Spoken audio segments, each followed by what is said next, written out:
तो फिर एक मुजाहिद का नाम आता है जिसे सलाहुद्दीन कहा जाता है। सलाहुद्दीन अय्यूबी कौन है?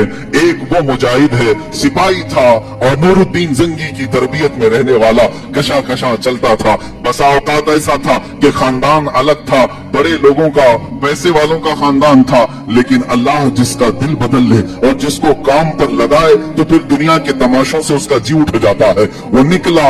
ये वो जमाना था जब ईसाइयों ने बैतुल मुकद्दस पर कब्जा कर लिया था, मुसलमानों पर पाबंदी लगाई थी, कत्ले आम किया था, फिलिस्तीन को खून से नहला दिया था।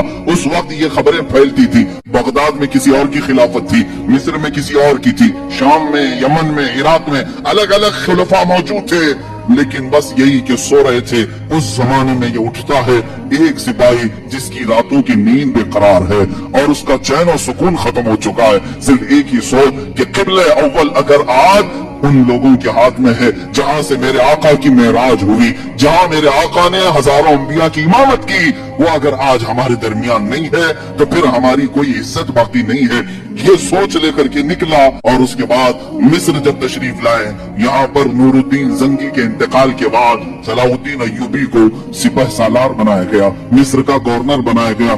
मिस्र की गवर्नरी आने के बाद सबसे पहले कसम उठाता है यही सलाहुद्दीन, कहता है कि अल्लाह को गवाह बनाकर कहता हूँ उस वक्त तक चैन से अपने घर में नहीं आऊंगा जब तक बैतुल मुकद्दस में अपना मुसल्ला नहीं बिछाऊंगा। इतना ही नहीं, एक जगह से गुजरते हुए एक बढ़ई को देखा जो मिंबर बना रहा था और पूछा बहुत खूबसूरत है, मैं खरीद लूं? कहा ले लो। कहा उसी दिन ये नियत कर लिया कि इस मिंबर को मैं बैतुल मुकद्दस में जरूर लगाऊंगा। और उसके बाद निकले।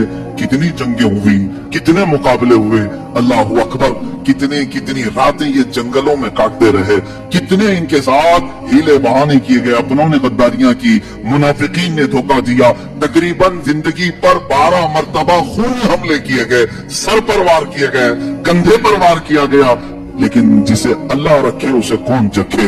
अल्लाह जिसकी हिफाजत फरमाए। सलाहुद्दीन अय्यूबी से जो काम लेना था वो काम लेकर रहा, रब ताला की ये मंशा है। उसके बाद एक वक्त वो भी आया कि सलाहुद्दीन अय्यूबी की तारीख में हैरत की बात मैं अगर आपको बता दूं,